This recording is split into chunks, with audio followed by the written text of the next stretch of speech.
Dear daddy అంటూ కేసీఆర్కు కవిత లేఖ రాయటం బీఆర్ఎస్లో ప్రకంపనలు సృష్టిస్తుంది. ఈ లేఖ మొత్తంగా 6 పేజీలు ఉంది. పాజిటివ్ నెగిటివ్ ఫీడ్బ్యాక్ అంటూ పలు విషయాలు ఇందులో ప్రస్తావించారు. లేఖలో ముఖ్యంగా కవిత వరంగల్ బహిరంగ సభ విషయంలో అసంతృప్తి వ్యక్తం చేస్తున్నట్లు కనిపిస్తోంది. వరంగల్ సభలో కేసీఆర్ స్టేజ్ పైకి వచ్చే ముందు సీనియర్ నేతలు మాట్లాడాల్సి ఉండేదని కూడా లేఖలో పేర్కొన్నారామె.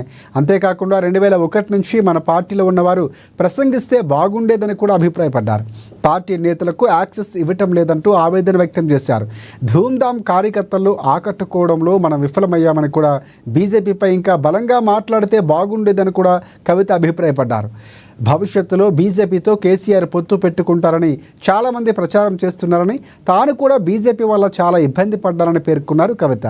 బీజేపీని ఇంకొంచెం టార్గెట్ చేయాల్సిందేమో డాడీ అంటూ కూడా ఆమె లేఖలో పేర్కొన్నారు.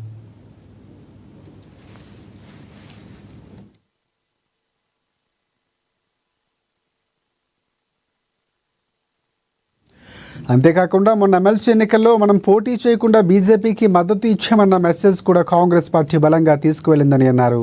ఈ పొలిటికల్ సినారియోను అడ్రస్ చేయడానికి స్పెసిఫిక్ ప్రోగ్రామ్స్ గైడ్లైన్స్ ఇస్తారని అంతా భావించారని, ఇప్పటికైనా 1-2 ప్లీనరీ పెట్టాలని కూడా సూచించారు. అంతేకాకుండా ఎస్సీ వర్గీకరణపై మాట్లాడలేదని, వక్ఫ్ చట్టం గురించి మాట్లాడలేదని పేర్కొన్నారు కవిత. లోకల్ బాడీ ఎన్నికలను పాత ఇన్ఛార్జీలకు అప్పచెప్పడం వల్ల వాళ్ళు తెలంగాణ ఉద్యమకారులకు తగిన ప్రాధాన్యత ఇవ్వటం లేదని ఫీడ్బ్యాక్ అందిందన్నారు కవిత. ఓవరాల్గా వరంగల్ సభలో ఇంకొంచెం పంచ్ ఆశించారని, కానీ ఫైనల్గా లీడర్స్ క్యాడర్ అసంతృప్తి చెందారంటూ లేఖలో పేర్కొన్నారు ఎమ్మెల్సీ కవిత.